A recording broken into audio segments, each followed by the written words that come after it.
Oke, sebelumnya sudahkah Anda like dan subscribe channel ini? Terima kasih.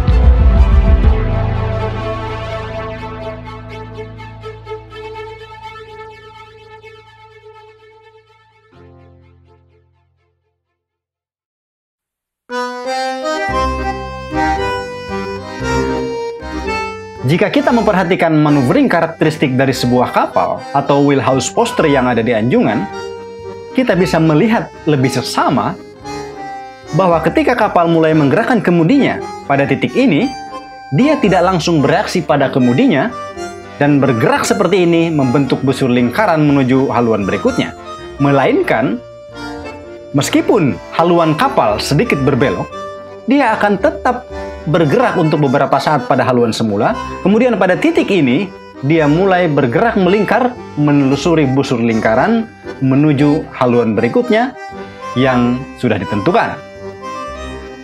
Jika kita perhatikan lebih dekat lagi, sesungguhnya kapal sedikit terlempar ke sebelah kiri dan bergerak lurus pada haluan semula, kemudian baru pada titik ini, dia berputar membentuk busur lingkaran untuk menuju haluan berikutnya. Perhatikan lebih dekat lagi. Buritan kapal terlempar ke sebelah kiri dan haluan kapal sedikit serong tetapi kapal bergerak lurus. Baru di sini dia keluar dari garis haluan, membentuk sebuah busur lingkaran untuk menuju haluan yang dituju. Mengapa ini bisa terjadi? Ketika sebuah kapal mulai menggerakkan kemudinya, maka tahanan air akibat laju kapal dan juga akibat ada pergerakan propeller, gaya air ini akan menghantam kemudi dan menimbulkan gaya ke belakang, gaya longitudinal yang membuat kapal sedikit melambat. Juga gaya ini akan mengakibatkan kapal atau rudder force ke sebelah kiri dalam hal ini yang akan memaksa buritan kapal terlempar ke sebelah kiri.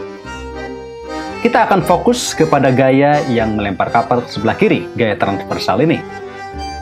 Gaya ini akan mendorong kapal untuk terlempar atau sway. Gaya ini disebut dengan sway force. Dan gaya ini memiliki lever terhadap titik center of gravity sehingga menimbulkan gaya couple. Gaya couple inilah yang membuat haluan kapal sedikit menyerong membentuk sebuah drift angle. Ini adalah drift angle, yaitu perbedaan antara haluan kapal dengan pergerakan kapal.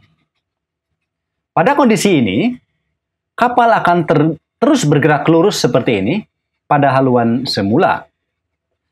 Atau kapal akan bergerak, berputar arah haluannya, tetapi pergerakannya tetap lurus pada haluan semula sesuai dengan hukum Newton pertama. Persis seperti mobil yang berbelok di permukaan es. Moncongnya akan berputar, tetapi mobilnya akan terus bergerak lurus akibat kelembaman sesuai hukum Newton 1.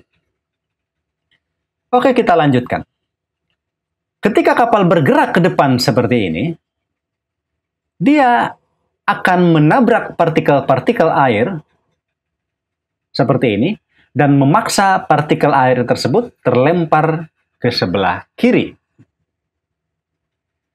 Dikarenakan hukum aksi-reaksi seperti yang dikatakan oleh Newton, maka partikel air akan mendorong resultannya perpendikular atau tegak lurus terhadap lambung kapal. Di bagian belakang dari center of gravity akan memaksa kapal untuk lurus kembali haluannya, menghilangkan drift angle. Sementara, gaya yang di depan dari center of gravity, dia akan memaksa kapal untuk berputar, menambah drift angle-nya atau mempertahankan drift angle-nya. Gaya yang di depan itu lebih besar akibat adanya daya sway atau gaya dorong ke kiri dari gaya kemudi tadi itu. Sehingga gaya yang mendorong kapal memutar kapal ke sebelah kanan itu lebih besar daripada gaya yang memutar kapal ke sebelah kiri. Gaya kopel inilah sebenarnya akibat dari daya tahan air itu yang membuat kapal bisa bergerak, berputar, membentuk sebuah lingkaran. Gaya yang diakibatkan oleh pergerakan kemudi itu sangat kecil karena ukuran kemudi kapal jauh lebih kecil dibandingkan dengan ukuran kapalnya, displacement kapal itu sendiri. Sehingga dia hanya mampu untuk membelokkan pada sudut yang kecil atau drift angle. Sudut kemudi yang dipertahankan, dia hanya akan mempertahankan drift angle ini supaya kapal tidak lurus terhadap garis haluan semula. Akan tetapi, daya tahan air inilah yang sebenarnya lebih besar menggerakkan kapal karena daya tahan air itu sebanding dengan displacement kapal. Semakin besar gaya dorong kapal terhadap air, semakin besar juga daya dorong air terhadap kapal. Sehingga kekuatan ini cukup kuat untuk menggerakkan kapal, membentuk sebuah lingkaran, menelusuri turning circle tertentu, sehingga kapal bergerak seperti ini. Oke?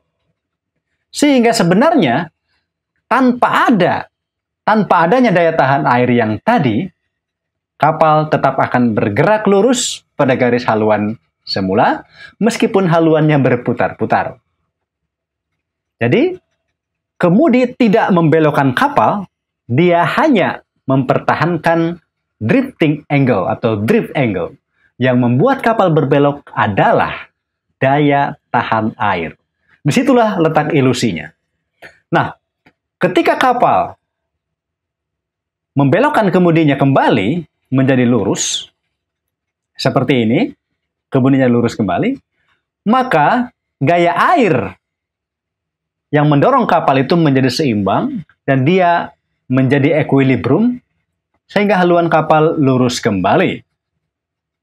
Dengan begitu, kapal akan terus bergerak lurus dan semua gaya dorong atau daya tahan air itu berimbang antara kiri dan kanan sehingga kapal terus bergerak lurus. Jadi, apakah Anda masih percaya bahwa kemudi yang membelokkan kapal? Atau Anda sekarang sudah melihat bahwa itu semua ilusi? Dan mengapa itu bisa terjadi ilusi? Saya sarankan Anda untuk membaca sebuah buku yang dikarang oleh Daniel Kahneman, seorang psikolog dari mana ya? Dari Israel. Ya. Yang membahas tentang thinking fast and slow. Di mana cara berpikir manusia itu ada cara berpikir cepat dan cara berpikir lambat. Cara berpikir cepat memiliki karakteristik yang bisa menipu, menghadirkan sebuah ilusi. Nah, untuk menghilangkan ilusi ini, kita harus menggunakan sistem kedua yang lebih lambat, yaitu berpikir dengan usaha. Hanya dengan cara itu, kita bisa memikirkan dan mendapatkan pengetahuan yang sebenarnya, dan bisa memahami segala sesuatu dengan benar. Apakah sekarang Anda percaya bahwa pengetahuan Anda yang tadi itu ilusi dan yang benar seperti ini?